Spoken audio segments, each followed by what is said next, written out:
ભાઈ અમદાવાદમાં તમારે કસ્ટમાઇઝ ગોલા કરવા હોય ને તો એક જગ્યા છે બોપલની અંદર તમારે આવવાનું. તમારે જેવા ગોલા ખાવા હોય ને કાઠિયાવાડી સ્વાદ મળશે મેડમ. હા પાક્કું.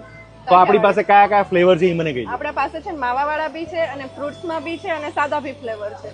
માવાવાળામાં છે માવા મલાઈ છે, રજવાડી છે, પિસ્તા છે, રોઝ છે, કેડબરી છે, કોપરાવાળું છે. અને ફ્રૂટ્સમાં છે સ્ટ્રોબેરી, બ્લુબેરી, ફાલસા, પાઇનેપલ, ઓરેન્જ, કાલા ખટ્ટા, કાચી કેરી અને ખસ ને બધા છે આપણી પાસે. ભાઈ અત્યારના જમાનામાં છે લોકો બધું ડ્રાય ફ્રૂટ ને ફ્રૂટ ને બધું લોકો ખાતા હોય, પણ હાચી ગોલા ખાવાની મજા હોય તો એ હળીવાળો જે આપણો સડીવાળો ખાતા હોય. હું બનાવું છું કેડબરી. માવો ઉપરથી બધા નાખે, તમે અંદર નાખો એનું કારણ શું?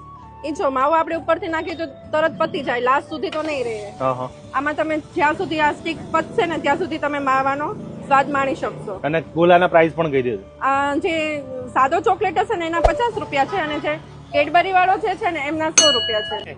ઈ બરફ અને એની ફ્લેવર્સ છે ઈ એટલી સારી ક્વોલિટીની વાપરે છે કે સવારે ઉઠીને મારા દીકરાઓ આ ઉંમરે પણ ખાઈ દે તો કોઈના ગળા ક્યારે પકડાતા નથી. That is the best part.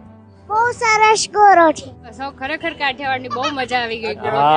આનો ટેસ્ટ ભૂલા છે ને કે દે ચોરથી આવું અહીંયા લો એટલે કદાચ અમદાવાદનો બેસ્ટ ગોલો હશે. હું 2 વર્ષ દર સિઝનમાં ખાઉં છું, મારા છોકરાઓને બી ખવડાવું છું. ઠંડક થઈ જાય. અઠવાડિયામાં 4 વાર ખાઉં છું. અને કઈ જગ્યાએ પાકું એડ્રેસ કહી દો, ક્યાં આવવાનું? આપણું છે સાઉથ બોપલમાં, મેરીગોલ્ડ સર્કલ, શાલીગ્રામની સામે, શ્રીજી સ્ટેશનરીની બહાર.